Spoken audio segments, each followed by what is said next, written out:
Yan. Good evening po sa lahat. Napakabuti po ng Diyos dahil muli nagkasama-sama ulit tayo. At alam po natin na kasama natin ang Panginoon higit sa lahat ngayong gabi. Yan. Salamat po sa inyo, sa inyong pag-tune in sa live stream po na ito. Nawa po ay mapagpala po tayong lahat. At nawa po ay makaramdam talaga tayo ng kapahingahan sa presensya ng ating Panginoon. Yan. Bago po magsimula, nais kong batiin ang aking mahal na ina. Ayan, Idita ko lang Goy dyan sa Kalamba. God bless you. Kasama sila Bam. Palain kayo ng Panginoon. Ayan, at si Pastor Eugene sa Singapore. Naramdaman niyo po ba sa buhay nyo na isang-isa na lang na problema ang dumating sa inyo ay bibigay na kayo? Yung pag nakarinig pa kayo ng isa pang problema o matext kayo na isa pang problema, sinasabi mo sa sarili mo, ayaw ko na muna. Tama na. At sinasabi mo sa mga tao sa paligid mo, ay pagpahingin nyo muna ako, pagod na ako. And you're about to give up. Normal po at natural naman sa tao ang mapagod. Kahit nga ang pinaka-healthy tao sa balat ng lumpia ay napapagod din. Kasi naman talagang sunod-sunod ang mga dumarating na mga sakuna, problema, pandemya, at nakaka-demoralize, nakakapanghina, nakakababa ng self-esteem at confidence. Ano po? May bagyo na nga, grabe pa yung baha, wala ka pang pera, wala ka pang makain minsan, may sakit ka pa, parang gusto mo nang sumabog, sumayad at lumigwak ang mga problema na nararanasan natin. Meron ka ng tinatawag na mental overload. Sa dami naman kasi ng mga lalahanin, mga problemang pinapasa natin, at natatakot ka na o naaasiwa ka na malaman pa ito ng ibang tao sa paligid mo. Dahil baka ma-reject ka, maitsapwera ka, o mapagtawanan ka pa ng mga tao sa paligid mo. Kaya ito ay tinatago mo na lang at sinasarili mo na lang. Parang mapupundi ka na sa dami ng iyong dala-dala. O di kaya panay ang dating ng temptasyon o mga pagtutokso sa iyong buhay at halos bumigay ka na. At pakiramdam mo sa sarili, you're about to give up. At nasabi mo sa iyong sarili na hinang-hina na ako, gusto ko nang bumigay, pagod na ang aking isip, ang aking spirito, ang aking puso. Kaya kahit ikaw po ay madasalin, ikaw ay banal, bibigay din po, ang iyong kalooban dahil naapektuhan ka sa dami nga po ng iyo pong dinadala. Hindi ka na makakain, hindi ka na makatulog, stress ka pa.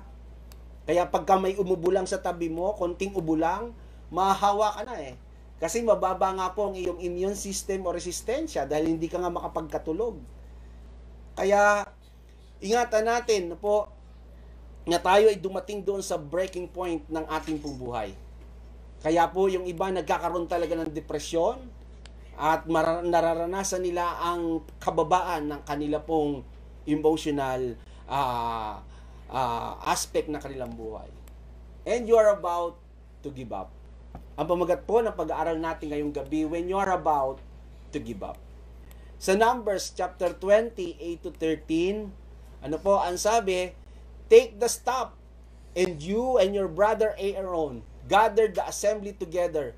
Speak to the rock before their eyes, and it will pour out its water. You will bring water out of the rock for the community, so they and their livestock can drink. So Moses took the staff from the Lord's presence, just as he commanded him. He and Aaron gathered the assembly together in front of the rock. And Moses said to them, listen, you rebels, must we bring you water out of this rock? Then Moses raised his arm and struck the rock twice with his staff. Water gushed out, and the community and their livestock drank. But the Lord said to Moses and Aaron, because you did not trust in me enough to honor me as holy in the sight of the Israelites, you will not bring this community into the land I give them. These were the waters of Meribah, where the Israelites quarreled with the Lord and were he was proved holy among them. According to the Torah, the name Moses comes from the Hebrew verb meaning to pull out, to draw out of water. And the infant Moses was given this name by Pharaoh's daughter. Kilala naman natin po si Moses dahil siya po ay pinaanod ng kanyang ina doon po sa ilog at siya po ay nasalo ng anak ng hari, ng Pharaoh. Ano po? At siya nga po ay pull out from the water. Kaya tinawag po siyang Moses. God draws things out of Moses and draws a leader out of Moses. Kinuha ng Diyos si Moses para maging leader. Kaya itong si Moses ay tinaguri ang the greatest pastor ng Old Testament. Ay gusto nang mamatay. Dahil sa sobrang pagod at inihiling niya sa Diyos, kunin na ang kanyang buhay. In Numbers 11, verse 15, ang sabi po, if this is how you are going to treat me, please go ahead and kill me. If I have found favor in your eyes and you do not let me face my own ruin. Isang abnormality po ng isang tao kapag siya po ay nakakaramdam, nakitili ng kanyang buhay. Because ang isang living being wants to die or to kill his own life because it is against the law of life. Kasi ang tao gusto ko talagang mabuhay. Kaya bihira po yung taong gustong mamatay. Ibig sabihin, bumigay na ang kanyang utak, meron na siyang acute depression. A man of God, a chosen man, itong si Moses. He is not a bad man, but a good man. He just expected so much in them. No po, itong si Moses kasi ay talagang nag-expect sa mga tao niya. Sa daming problema na ipinapasan niya sa kanya, almost 1 million Israelites, araw-araw, maraming nagpapa-counsel sa kanya.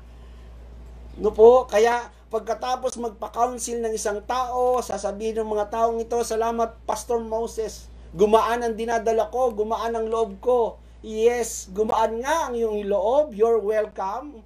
Gumaan nga ang iyong dinadala, pero bumigat naman ang sa akin, sabi ni Moses. Dumagan itong lahat sa akin. Ano po? Sabihin mo ba naman lahat ng problema mo kay Pastor Moses lahat ng daing mo, binigay mo sa kanya, siyempre lumipat sa kanyang lahat yon.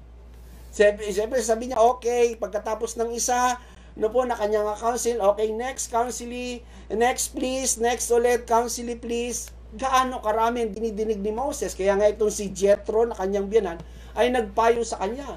Ang sabi sa kanya ni Jethro, Moses, di mo kaya yan sa buong araw. Mapapagod ka talaga. Kaya kung sabi niya, yung tinatawag na Jethro principles, sabi niya, magkaroon ka ng mga leaders at bigyan mo sila tagli 50, tagsa 10, tagli 100, para hindi ka mapagod. Buong maghapon ka ba naman, counsel silang lahat. Naka po, at kapag siya naman ang may problema, wala naman siya mapagsabihan. Kasi people will expect to him, to be a superman. At wala siyang napagsasabihan. Bibigay talaga itong si Pastor Moses. Dahil si Moses, ang leader nila, hindi siya pwedeng manghina. Kaya itong si Moses ay maamong tupa sa labas, pero tigri sa kanyang kalooban. Nagiging hipokrito tuloy siya, nagpipretend tuloy siya, nagbabalat kayo tuloy siya. Hindi niya nakamaskara tuloy siya, hindi niya ma-admit sa mga tao na bibigay na siya. He is about to give up. Wala man lang siyang relief of such negative emotion. Kaya meron siyang mental, physical, emotional, spiritual overload. Or over-fatigue ang kanyang katawan, kanyang kaluluwa, sobrang pagod na. Ang espiritu nitong si Moses. Bihira kasi makita ang mental illness, yung sakit sa loob ng ating pong utak. Ano po? Ang mental illnesses po are health conditions involving changes in emotions, thinking, or behavior, or combination of these. Mental illnesses are associated with distress and or problems functioning in social work or family activities. Kaya nga po itong si Pastor Moses ay sobrang siguro na talagang siya, na overpatig na siya sa dami ng kanyang ginagawa. Ikaw ba naman 1 million, kulang-kulang 1 million ang i-counsel mo? Kasi kapag may iniisip ka, magkakaroon niya na equivalent sa iyong emotional system. And your emotion will change your blood chemistry. Napatunayan na yan ng siyensya, napatunayan na yan ng science yan. Kahit nga yung pag-iyak, subukan mong iyak ka ng iyak bago matulog, maya-maya tulog ka na eh. Sarap na ng tulog mo. Ano po? Dahil yung emotion, meron yung equivalent sa yung physical na nararamdaman. Di ba po? Kapag ikaw umiyak, tulog na tulog, colored ang panaginip mo. Hindi lang black and white. Kasi kapag lumuluha ka, sumasama yung mga toxin, yung mga lason ng katawan, kasama doon ang stress sa pamamagitan ng luha. Kaya it is beautiful na umiyak.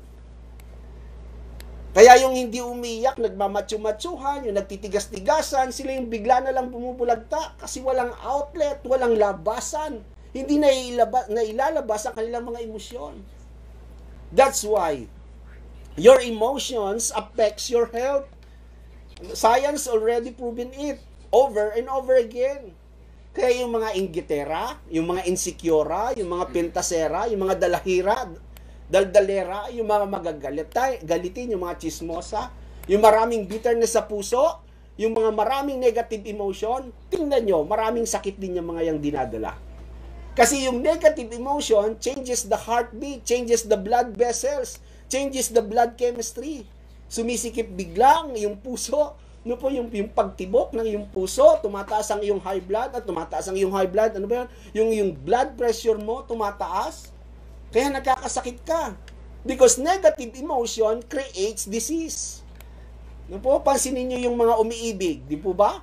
Nagkakaroon sila ng tagyawat. Bakit? Kasi kapag umiibig ka lagi, no? Kapag ikaw umiibig, lagi kang puyat. Kakaisip sa boyfriend mo, girlfriend mo, tagyawat dumarami. Tapos napababayaan mo ng iyong sarili, hindi ka na makaligo. Ano po? Marumi na ang kamay mo, tapos magkakalumbaba ka, makakahawa ka sa mukha, marumi yung kamay mo, nagkaka-pimples ka tuloy. Di po ba? Pero wala naman talagang connection yung pimples dun sa, ano po. O di kaya, pag in love ka, hindi ka makakain, hindi ka makalunok, hindi ka matunawan. No po? Kasi nakita mo yung BF mo sa mall, no po, may ka-holding hands na maganda at mayaman at sexy pa. Kaya naapektuhan ng iyong emotion, maging ang iyong physical na aspeto ng iyong buhay. Bakit di ka makakain? Kasi yung emotion mo nakaka-apekto sa iyong katawan, sa iyong digestive system. Pansinin niyo yung mga in love naman. Baligtarin naman natin. Yung mga in love, di po ba? Kahit pagsampal-sampalin mo, nakangiti pa rin yung mga yan eh. In love eh. Sobrang saya na kailang nararamdaman. Lalo't kapag ikaw naman ay siya ay nakatanggap ng bulaklak o ng chocolate. Naku, ang sarap kumain niyan kahit walang lasa ang pagkain. In love eh. No po, at talagang nagnining ang kanyang paligid para siyang nasa cloud 9. Di ba apektado ang iyong emotions at baging iyong physical na katawan? At ang kilay ng mga in love, pansinin niyo, wagas na wagas ang kanilang kilay. Ano po? Talaga yung pagkakalinya, tuwing-tuwid, palong-palo. Tanungin mo, ganda mo ngayon te, palong-palo ah. Ay, in love eh. Parang laging bagong labas ka lang sa beauty parlor ah. Alam mo naman, pastor, in lababo tayo. And take note, pastor, nakatanggap ako ng love letter sa BF ko. Punong-puno ng I love you. Kaya ang liga-ligaya ko ngayon. Para kung nasa alapaap, di po ba? Ganun ang feelings ng mga in love. Kasi may emotional value yon, sumasaya ka, natutuwa ka, kaya naapektuhan din ang digestive system mo, ang buong organs mo. Pero subukan mong parang Coke ang love life mo. Minsan sakto, minsan zero. Nako, wala kang pakialam sa itsura mo. Kahit tiriringgay ang buhok mo. Kahit pag nahulugan ng insekto, di talaga makaalis. Kahit di ka na makapagkilay, okay lang. Kasi wala ka namang love life eh. Kasi kung ano ang nasa loob, lalabas. It will affect your emotions. O di kaya naman, nasa maganda kang restaurant, bigla na lang nakita mo, pag-scroll mo sa iyong FB newsfeed mo, nakita mo yung may utang sa'yo, nagpa-selfie-selfie pa sa Boracay, nagbakasyon pa sa Hawaii. Sa halip na ganahan ka sa pagkain, biglang bumalik yung kinain mo. Sabi mo, naisip mo ba may utang pa to sa akin ah. Tapos pa, baka bakasyon pa. Di po ba? Kaya mag-ingat po yung mga yung may mga utang, wag mo na mag-post na escapades nyo. Lesson po yung para sa mga medyo meron pang Meron pang mga obligasyones, no po? Huwag mo na mag-gimmick, mag-outing at mag-selfie. Maya makita kayo, di tapos kayo. Kahit nga yung kakanta kayo, hindi kayo sanay sa maraming tao, naranasan nyo ba yun? Nyo na po ba yun? Yung magsalita kayo, o hindi ka sanay magsalita sa maraming tao, kamukha nito, wala ka naman nakikita, ano po? O kaya interviewin ka sa trabaho, parang naninigas yung tiyan mo, di po ba? Parang sinisikmura kayo. Naalala ko nung si Aaron No po, kung lumabang kami sa Battle of the Band, sabi niya, Pastor, ang tigas-tigas ng sikmura ko, para akong natatae, hindi ko malaman. Nag-LBM ako, hindi po yun. LBM, ang totoo nun, nininervyos ka kasi. Ano po? Ano naman kinalaman ng digestive system ko, Pastor? Malaki ang kinalaman. Because yung negative emotion affects your guns, na yung physical na katawan. Sa mag-asawa naman, lalo na sa mga nanay, kaway-kaway ang mga nanay dito. Sabi mo sa katabi mga nanay, ayan, subukan nyo mga tatay, taas naman kamay mga tatay. Mga tatay, nandiyan ba kayo?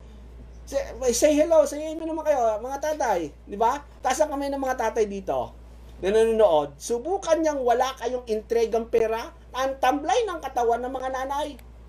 Parang buong araw may sakit na hindi mo mawari. At ang sungit sa loob ng bahay, pinagdidiskitahan ng kanyang mga anak. Wala kang intriga Pero kapag naman ikaw may intriga, dako, sigla ng katawan ng mga yan. Tapos nabilhan mo pa ng bagong washing machine, na paglabas ng washing machine mo, nakatupi na. Naku, kahit paglabahin mo yan, paglinisin mo ng bahay, maghapon, nakangiti pa rin yan. Hindi man lang makaramdam ng pagod yan. Try nyo lang. Try nyo mga tatay. Tanong nyo sa akin, bakit? Bakit ko alam? Secret, di ko sasabihin. Kaya kontrolin ang utak. No, ano po, na kapag dinadala ka sa nakakagalit, nakaka-insecure, nakakainggit, nakakaselos, nakakainis, at nakakasama ng loob, huwag kang padala. Sa iyong utak, kontrolin mo ito. Because one of the most amazing gifts that God has given to us ay yung human mind. The ability to learn, think, choose, reason, and reason is the essence of what makes us human. Because your thoughts become a reflection of who you really are.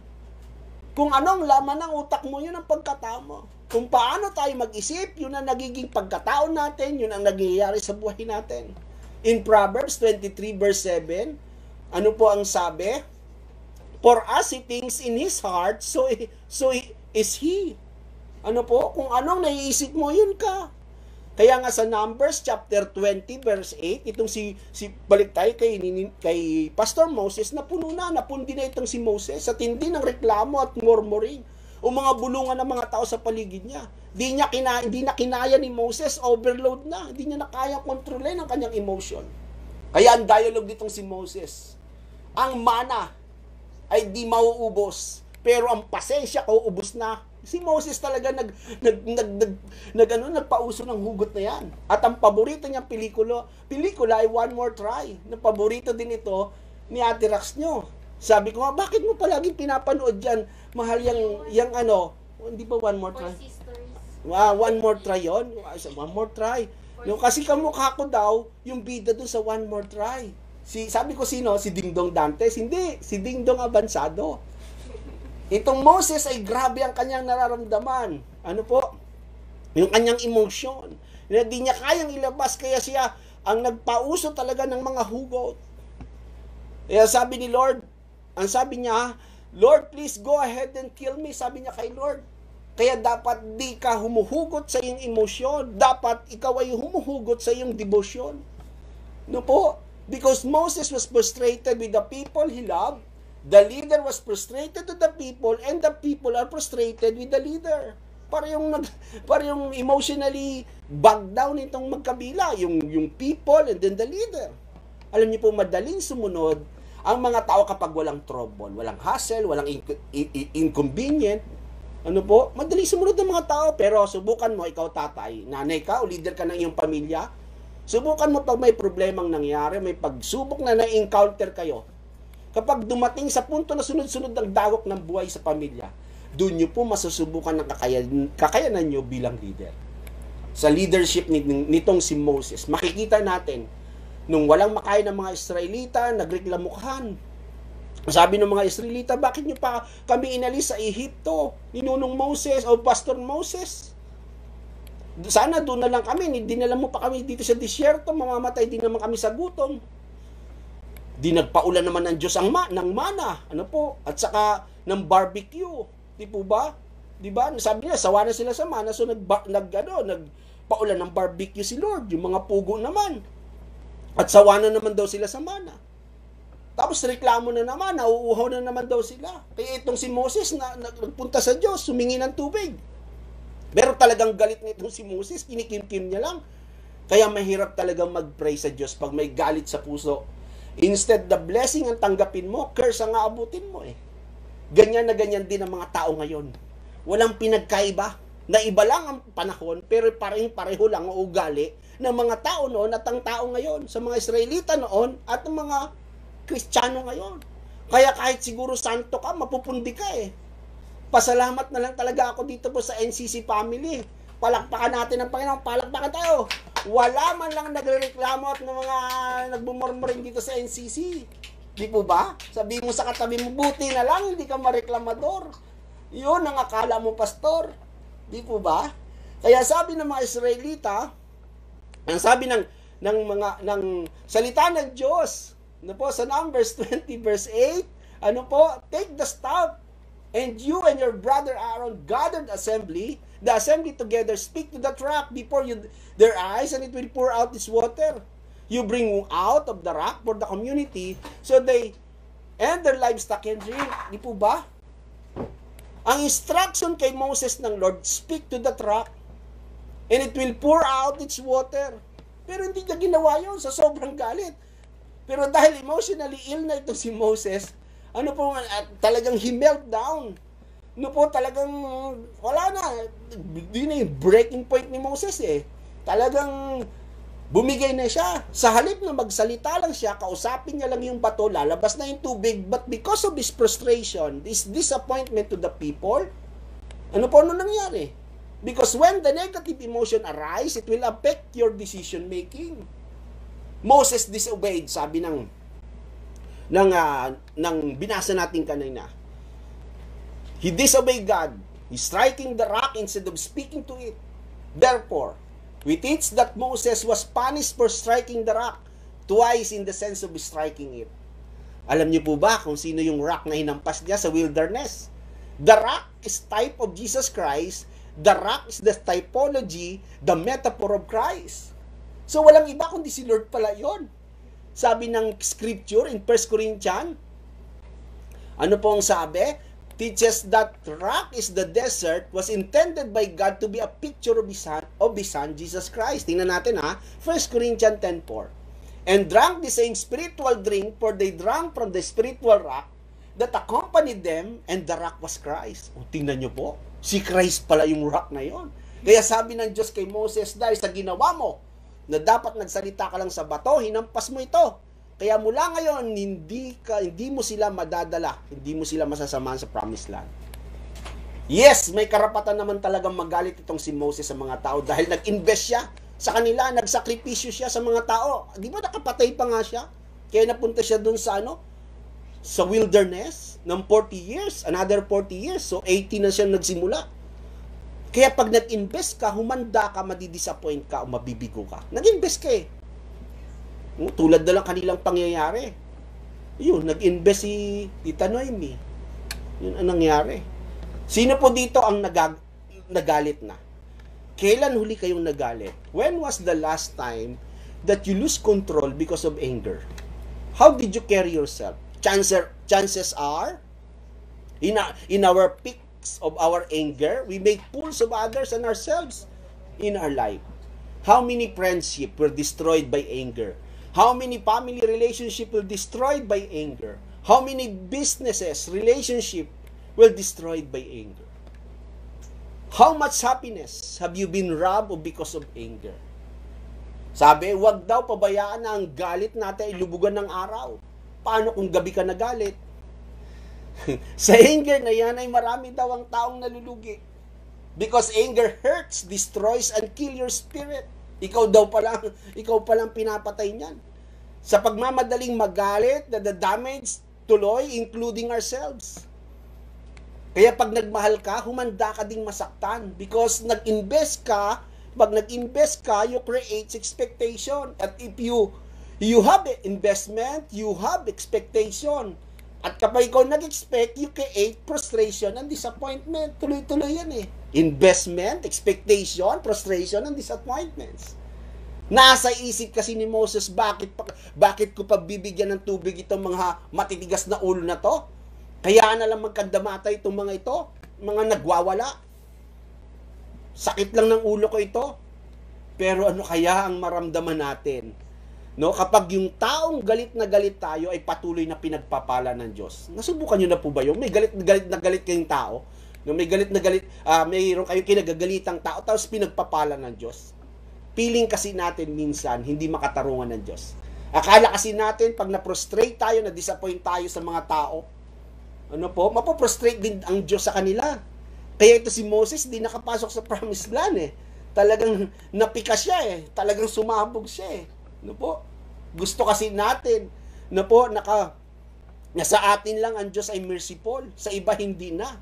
Gusto natin maraming chances ang ibigay ng Diyos sa atin, sa iba hindi na. Gusto natin pag upset tayo sa isang tao, dapat sinasaktan din sila ng Diyos. Na-upset din sa kanila ang Diyos. Mag-iingat tayo kasi baka bumalik sa atin kung ano po ang pinagpipray natin para sa iba.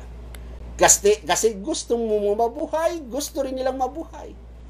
God blesses whoever He wants to bless. It is not our business na pakialaman kung ano ang magiging desisyon ng Diyos. At kung sino man ang gusto niyang pagpalain, ang Diyos ang nakakaalam. Kung gusto niyang bigyan ng tubig ang mga rebellious, matitigas na ulo, mga reklamador, mga murmurer ng mga Israelitang ito, wala tayong pakialam doon. Shut your mouth. Dahil wala naman talaga makakapigil sa Diyos kung gusto niyang pagpalain ng sino man. At wala rin makakapilit sa Kanya kung ayaw niyang pagpalain. Ang testing ng Diyos ay hindi lang kung ikaw ang biktima. Ang talagang testing ng Diyos ay kung ikaw na ang nambibiktima. Ang challenge ng Diyos ay hindi kung ikaw po ang pinakamahamak lang na mamamayan, kundi ang challenge ng Diyos kung ikaw na ang may hawak ng kapangyarihan. Ang pagsubok ay hindi kung wala ka ng choice sa buhay, kundi ang pagsubok ay kung ikaw ay maraming choice sa buhay. Ang testing is not how to handle failure, but how to handle success. Ang testing ay hindi kung wala na nagkakagusto sa iyo, kundi kapag maraming nagkakandara pa sa iyo. Minsan ang sagot ng Diyos sa ating mga panalangin ay depende kung paano natin tratuhin ang iba. Because life is a university. There is ups, there is down. Failure, there is success, winning and losing. But at the end of the day, it is not about you. It is all about God. Speak to the truck rather than speaking to the people. Tell to God rather than telling to the people. Somebody who understand you, somebody na alam niya ang iyong feeling of frustration, disappointments. Kung si Moses lang nakipag-usap sa Diyos na, Lord, ito ako, duguan na ako, basag na ako, wasak na ako. Hindi. Doon siya nag-murmur din sa mga tao because the healing is in the Word of God. The power is in the Word of God. The strength is in the Word of God. Because nothing is too hard for God. Ano ba ang dapat na effect ng Bible sa tao? Di po ba rest? Pahinga, kapahingahan. Lahat ng mga nagba-Bible, lahat naman nakikinig ng salita ng Diyos ngayong gabi, dapat meron kang kapahingahan. Dahil nangako naman ng Panginoon. Matthew 11:28 to 30. Ano pong sabi? Come to me, all you who are weary and burdened, and I will give you rest. Take my yoke upon you and learn from me, for I am gentle and humble in heart, and you will find rest for your souls. For my yoke is easy and my burden is light. Kapahingahan ng kaluluwa, ng espiritu, ng iyong katawan, ang inaalok ng Diyos. Hindi yung marami kang hindi yung dahil marami ka nang nalalaman na verse ng Bible, mga verses, tumalino ka lang para gamitin mo lang para pangbato sa tao. Hindi po. Tayo po dapat nang nagbe-benefit ng ating nalaman. Ano po? Sabi nga po, ang transformation, it is in the application, not in the information na ating pong nakukuha sa Bible. Mabuti pang di mo na lang nalaman ng salita ng Diyos kung hindi po tayo nakapagpahinga. Dahil ang isa pa ang epekto ng Bible sa atin, bukod sa kapahingaan ay bumabait tayo. Dapat bumabait ang tao. Nagiging mapagmahal sa kapwa, nagiging maunawain sa kakulangan ng iba. Hindi yung higpit-higpit mo sa kapwa, ang luag-luag mo naman sa sarili mo. Always be gentle to others. At magsawa, at mapapagod, at wag magsawa, at wag mapagod sa paggawa ng mabuti. Dahil sa takdang panahon, ikaw ay magkakaroon ng reward sa Diyos. Galatians chapter 6, 9-10, ano po ang sabi? Let us not become weary in doing good. For at the proper time, we will reap a harvest if we do not give up. Kung ikaw ay gumigive up na, and you are about to give up, ang sa paalala ng Diyos, wag daw pong magsawa sa paggawa ng mabuti. Therefore, as we have opportunity, let us do good to all people. O sabi, to all people, especially to those who belong to the family of believers. So do not give up. When you are about to give up, what God started to you, He will finish it. And God will give you peace, His peace. Punuin natin ang ating isip ng pasasalamat, pananalig at pag-asa sa Diyos. At hindi yung mga negative thoughts. Alam niyo po, yung demonyo, lalagyan niya tayo niyan. Ang resulta niya, guguluhin niya ang ating isip, patatalunin niya tayo sa building. Ano po ang kalagayan ng ating puso at isip? Pagod ka na ba? Pray to the Lord and change the way you think. Manalangin, ibahin ang isip, is only a prayer away. Because God will strengthen you, fortify you, and encourage you, and give you hope. In Isaiah 40 verse 31, ano pong sabi? But those who hope in the Lord will renew their strength. They will soar on eagles' wings like eagles. They will run and not grow weary, and they will walk and not be faint. At kung may mga tao naman sa paligid natin, pagod na din, sila, pagpahingayin nyo na. Kung ayaw magsalita, huwag nyo pilitin. Huwag nyo munang kausapin, bukas na lang. Baka gusto lang niya magpahinga dahil sa bunganga nyo na parang machine gun. Talagang di ka titirhan ng buhay, tartatat. Di ka bubuhayin, parang minasakir ka, ang anabot mo sa tindi ng bunganga mo. Kaya pagpahingayin natin sila. Huwag mamressure, huwag magdumina, huwag magmanipulate ng kapwa dahil nasasakal sila. Dapat ang ibigay natin sa kapwa, pahinga. Hindi natin alam ang pinagdadaanan ng ating kapwa, lalo na sa panahon ngayon. Samot-saring pagsubok ang dumarating sa ating bansa, maging sa buong mundo. Huwag na nating dagdagan pa ang hirap na darama ng ating mga mahal sa buhay. At higit sa lahat, tanungin ang sarili, saan kaya papunta itong galit ko? May mararating ba ang galit ko? Ano ang pwedeng mangyari kung magagalit ako? Okay, nabasag na ang baso. Magagalit pa ba tayo? Kapag natapos na, bakit ka pa magagalit? Nadagdagan lang ang damage, maibabalik mo pa ba ang damage? Sino dito madaling ma-offend? Madaling ma-insulto? Kadalasan sila yung may mga sugat sa puso na ngayon ay hindi pa rin gumaling-galing. Meron silang iniingatang pusong sugatan, pusong hindi pa nagpapatawad. Always competitive, takot matalo, may insecurities, takot maunahan, very defensive agad, sila agad ay nagtataray, nagsusungit. Sila yung mga madaling mapika sa dami kasi ng sugat at hirap na pinagdaanan ng kanilang puso. Nagiging cactus heart na tuloy po sila.